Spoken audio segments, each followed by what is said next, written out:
इंतजार। बस एक सेकंड रुकिए। क्या आपने कभी सोचा है कि आपके शरीर के अंदर मौजूद डीएनए आपके बारे में ऐसी बातें जानता है जो आप खुद नहीं जानते? वैज्ञानिकों ने हाल ही में एक ऐसी खोज की है जिसने पूरी दुनिया को हिला दिया। उन्हें यहूदी डीएनए के अंदर कुछ ऐसा मिला जिसका जिक्र किसी भी धर्मग्रंथ में नहीं है, कुछ ऐसा जिसका जिक्र किसी भी इतिहास की किताब में नहीं हुआ।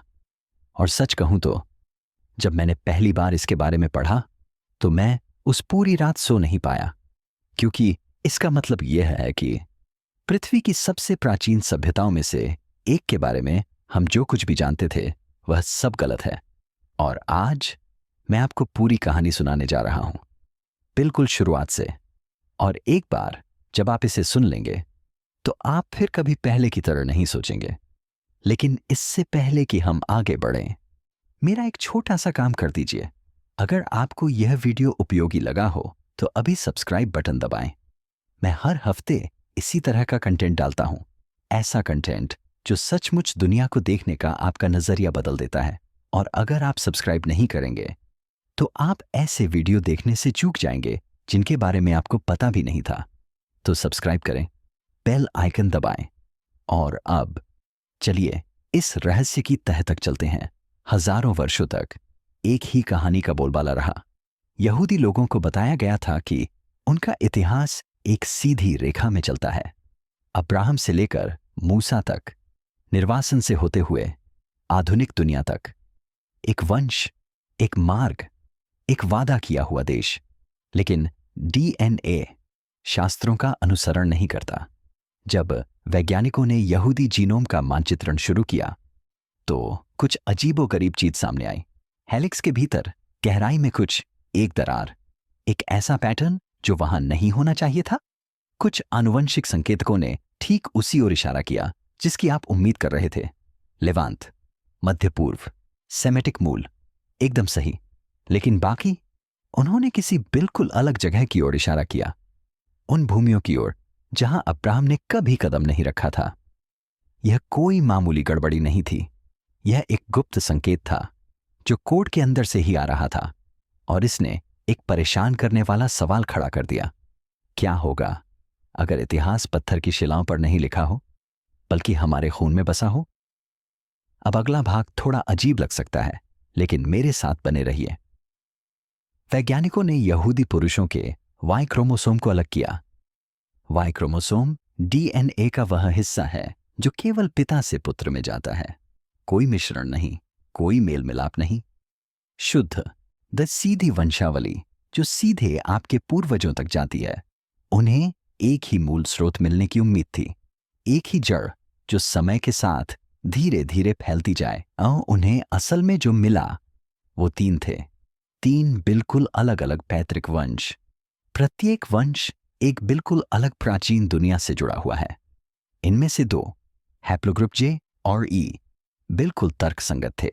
मध्य पूर्वी, लेवेंटाइन, ठीक वही जगह जहां से हिब्रू जनजातियों की उत्पत्ति हुई थी।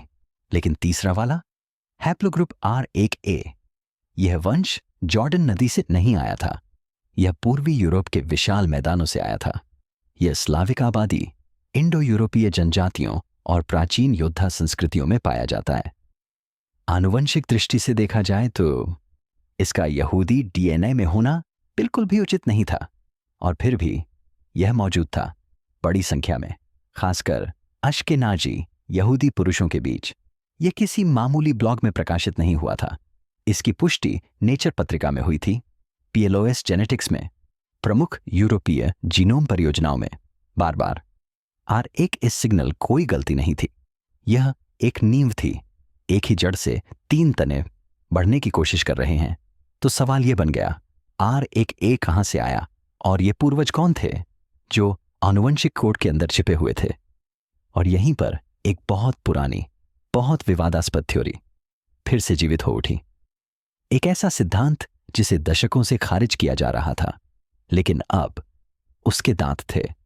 खजार 8वीं शताब्दी तक काला सागर और कैस्पियन सागर के बीच स्थित क्षेत्र पर खजार साम्राज्य का प्रभुत्व था। यह तुर्क, एस्लाव और खानाबदोश जनजातियों का एक संघ था। वे भयंकर योद्धा और कुशल व्यापारी थे, लेकिन वे जन्म से यहूदी नहीं थे। और फिर कुछ असाधारण घटित हुआ। अरब इतिहास और प्राचीन यहूदी पत्रों के अनुसार ईस्वी सन 700 के आसपास खजार शासक वर्ग ने यहूदी धर्म अपना लिया था। सिर्फ एक राजा नहीं, सिर्फ एक परिवार नहीं, सामूहिक धर्मांतरण हुआ। आराधनालय बनाए गए, सिक्कों पर हिब्रू भाषा अंकित होने लगी, रब्बी विद्वान उत्तर की ओर जाकर शिक्षा देने लगे। इतिहासकारों ने सदियों तक इस पर बहस की, क्या यह सच था या यह महज एक राजनीतिक चाल थी। लेकिन फिर एक पहेली सामने आई और अचानक इस सिद्धांत को वह मिल गया जो पहले कभी नहीं था। आनुवंशिक प्रमाण। अध्ययनों से पता चला कि अश्केनाजी यहूदियों में आमतौर पर पाई जाने वाली पैतृक वंशावली R1A उन क्षेत्रों में भी प्रमुख थी जिन पर कभी खजारों का शासन था। सिर्फ आसपास ही नहीं, अतिव्यापी। यह कोई सबूत नहीं था, अभी तक तो नहीं, लेकिन यह महज एक संयोग से कहीं अधिक था। और इसने एक बेहद असहज सवाल खड़ा कर दिया, क्या होगा यदि संपूर्ण यहूदी पहचान यरूशलेम से निर्वासन से नहीं, बल्कि पूर्वी यूरोप के मैदानी इलाकों में हुए सामूहिक धर्मांतरण से आकार लेती। और फिर एक खबर मिली, पूर्वी यूरोप, 9वीं शताब्दी, पुराने खजार क्षेत्र की सीमा पर पुरातत्वविदों ने एक ऐसा दफन स्थल खोजा जो स्पष्ट रूप से प्राचीन और अनुष्ठानिक था। अनुष्ठान यहूदी धर्म से मेल खाते थे। स्वच्छ दफन, मूर्तियों का अभाव, मन शरीर की एक विशिष्ट स्थिति। लेकिन शिलालेख, वे हिब्रू नहीं थे, वे रोनिक थे, तुर्किक थे। यहूदी कब्र में पहले कभी ऐसे चिन्ह नहीं देखे गए थे। विद्वानों ने तुरंत इसका खंडन किया, यह यहूदी संस्कृति नहीं हो सकती, यह अवश्य ही किसी पड़ोसी संस्कृति की संस्कृति होगी। इसलिए उन्होंने हड्डियों की जांच की। आनुवंशिक विश्लेषण से आधुनिक अश्केनाजी यहूदियों के साथ DNA का सीधा मिलान सामने आया। R1A, बिल्कुल वही संकेत, ठीक उसी जगह पर जहां खजार सिद्धांत ने भविष्यवाणी की थी। न तो किसी किंवदंती में, न ही किसी सिद्धांत में, जमीन में, कोठरियों में, मृतकों की खामोशी में। अगर यह दफन संस्कार यहूदी रीति रिवाजों के अनुसार था, तो हिब्रू भाषा का प्रयोग क्यों नहीं किया गया? अगर ऐसा नहीं था, तो DNA एक जैसा क्यों था? यहूदी पहचान को अब किसी भाषा या धर्म ग्रंथ तक सीमित नहीं किया जा सकता था।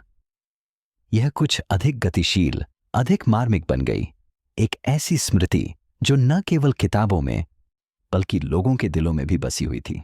अब अगला हिस्सा, यही वो हिस्सा है जिसने मुझे सबसे ज्यादा प्रभावित किया।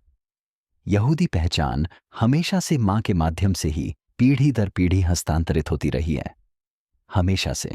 यही नियम है। इसलिए जब वैज्ञानिकों ने अश्केनाजी यहूदियों के मातृ DNA का पता लगाया, तो उन्हें मध्य पूर्वी मूल मिलने की उम्मीद थी। इसके बजाय उन्हें क्या मिला? वह यूरोपीय था। माइटोकॉन्ड्रियल DNA, वह DNA जो मां से बच्चे में सीधे तौर पर पीढ़ियों तक अपरिवर्तित रूप से स्थानांतरित होता है, मूल रूप से एक आनुवंशिक टाइम कैप्सूल है। और जब शोधकर्ताओं ने उस सूत्र का पीछे की ओर अनुसरण किया, तो वे इज़राइल में नहीं पहुंचे, वे अंततः इटली, फ्रांस और राइन घाटी पहुंचे। लगभग सभी अश्केनाजी यहूदी महिलाओं को बनाने वाली 4 मुख्य मातृवंशों में से, उनमें से 3 यूरोप से आए थे। यह लेख नेचर कम्युनिकेशंस में प्रकाशित हुआ था। कई स्वतंत्र अध्ययनों में इसकी पुष्टि की गई है, जिसका अर्थ है यहूदी इतिहास में कहीं ना कहीं स्थानीय यूरोपीय महिलाएं भी इस वंश में शामिल हो गईं। वे जन्म से यहूदी नहीं थे, लेकिन वे भविष्य का हिस्सा बने। उनके बाद 1000 से अधिक वर्षों तक पैदा हुए हर अश्केनाजी बच्चे का हिस्सा 3 अज्ञात महिलाएं, 3 विकल्प जिन्हें कभी दर्ज नहीं किया गया, 3 माताएं जो अपने पैतृक घर से नहीं आई थीं, लेकिन फिर भी उन्होंने एक घर बना लिया और इतिहास ने उन्हें पूरी तरह भुला दिया। लेकिन कहानी यूरोप में ही खत्म नहीं होती। हजारों मील दूर भारत में, चीन में, अफ्रीका के ऊंचे इलाकों में यहूदी समुदाय हैं जो 2000 साल से अधिक समय से अस्तित्व में हैं। भारत में बेने इज़राइल, केरल के कोचीन यहूदी, चीन के कैफिंग यहूदी। उनकी रस्में सदियों पुरानी हैं, कुछ रस्में सीधे यरूशलेम मंदिर के पुजारियों से जुड़ी हैं, लेकिन जब वैज्ञानिकों ने उनके जीनोम की जांच की तो वे एशकेनाजी यहूदियों से बिल्कुल मेल नहीं खाते थे।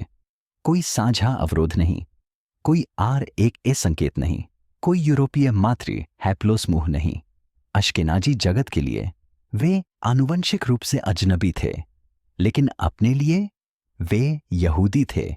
गीतों के माध्यम से, धर्म ग्रंथों के माध्यम से, मौन के माध्यम से बेने इज़राइल के लोग शनिवार को उपवास रखते थे और सप्त की मोमबत्तियां जलाते थे, न यहां तक कि जब मूल शब्द स्मृति से मिट गए थे। कन्फ्यूशियसवादी चीन से घिरे कैफिंग यहूदी अभी भी अपनी वंशावली को यरूशलेम मंदिर से जोड़ते थे। उनके जीन आपस में मेल नहीं खाते थे, लेकिन उनका विश्वास कायम रहा। यह आनुवंशिक शुद्धता का मामला नहीं था, यह दृढ़ता का मामला था। एक ऐसी पहचान का मामला था जो वंश के बदलने पर भी कायम रही। और फिर इथियोपिया है, बीटा इज़राइल। 1000 साल से भी ज्यादा समय से यहूदी बाहरी दुनिया के इस बात पर विश्वास करने से बहुत पहले उन्होंने 8वें दिन खतना किया। उन्होंने कोशेर नियमों का पालन किया, भले ही उन्हें इसके लिए आधुनिक शब्द का पता न हो। उन्होंने सप्त के दिन का पालन किया। वे हस्तलिखित तोराह ग्रंथ अपने साथ रखते थे। जब आनुवंशिकीविदों ने अंततः उनका अध्ययन किया तो वे दंग रह गए। बीटा इज़राइल में एक अनूठी आनुवंशिक विशेषता थी, प्राचीन सेमेटिक वंश और उप सहारा अफ्रीकी मूल का मिश्रण। लेकिन जिस बात ने सबको चौंका दिया वह यह थी, उस सेमेटिक संकेत के कुछ अंश बेबीलोन के निर्वासन से भी पहले के थे, रोमन लोगों के फैलाव से भी पहले के, यहां तक कि प्रथम मंदिर से भी पहले के। उनका DNA सिर्फ एक कहानी नहीं बयां करता, यह उन कहानियों से भी पुरानी है जिन्हें हम शुरुआत मानते थे, रब्बियों से पहले, आराधनालयों से पहले, यूरोप के अस्तित्व में आने से पहले। और फिर भी उनकी परंपराएं जीवित रहीं, अलग थलग, अक्षुण्ण, सदियों तक। तो जब वैज्ञानिकों ने पीछे हटकर पूरी वैश्विक यहूदी आबादी पर गौर किया, अश्केनाजी, सेफर्डी, मिजराही, बीटा इज़राइल, बेने इज़राइल, कोचीन, कैफिंग, एक ही सत्य सामने आया। कोई भी जीनोम पूरी तरह से यहूदी नहीं होता। इसके बजाय जो मौजूद है वे साझा सूत्र हैं जो भूमध्य सागर के तटों से, इथियोपिया की पहाड़ियों से, मध्य एशिया के मैदानों से और इटली, स्पेन व फारस और पोलैंड के बंदरगाहों से एक साथ बुने गए हैं। मध्य पूर्वी पैतृक वंश, यूरोपीय मातृवंश, अफ्रीकी मिश्रण, एशियाई प्रभाव। यह अराजकता नहीं है, यह निरंतरता है। एकता किसी एक स्रोत से नहीं, बल्कि समुदाय से, संस्कृति से, उन रीति रिवाजों से जो आनुवंशिकता से भी आगे तक टिके रहते हैं, उस भाषा से जो समय के साथ बदलती रहती है, उस आस्था से जो हर परिस्थिति में खुद को फिर से स्थापित कर लेती है। और अब आखिरी, सबसे असहज जुड़ाव, जब वैज्ञानिकों ने यहूदी पुरुषों के वाई क्रोमोसोम की तुलना फिलिस्तीनियों, लेबनानी और सीरियाई लोगों के वाई क्रोमोसोम से की, एक अनकहा सच सामने आ गया। इनमें एक ही प्राचीन चिन्ह पाए जाते हैं, J1, J2, E1B1। वे वंश परंपराएं जो पैगंबरों से भी पहले की हैं, जो राजनीति से भी पहले की हैं, जो लिखित इतिहास से भी पहले की हैं, हजारों साल पहले, जब धर्म अलग अलग शाखाओं में नहीं बंटा था, जब जमीनों का नामकरण और उन पर दावा नहीं किया गया था, ना तब वे एक ही लोग थे। मानचित्रों पर दुश्मन, गुणसूत्रों में भाई बहन। DNA कभी कुछ नहीं भूलता, इसका कोई पासपोर्ट नहीं होता, यह किसी सीमा रक्षक को जवाब नहीं देता, यह बस जीवित रहता है। तो अगर खून को याद रहता है, क्या शांति इससे कुछ सीख सकती है? यह सिर्फ यहूदियों की कहानी नहीं है, न ही यह पहचान की कहानी है, न ही यह निर्वासन की कहानी है, यह हम सब की कहानी है। स्मृति हमारे भीतर गहराई तक कैसे बसी रहती है, सत्य मौन में कैसे प्रतीक्षा करता है, और अगली पीढ़ी के जीनोमिक अनुसंधान से क्या पता चलेगा। इतिहास को पूरी तरह से नहीं लिखा जा सकता, इससे हमें यह सीखने को मिल सकता है कि इसे कैसे ठीक किया जाए। अगर इस वीडियो ने आपके सोचने का तरीका बदल दिया है, तो अगर आपने अभी तक सब्सक्राइब नहीं किया है तो सब्सक्राइब कर लें।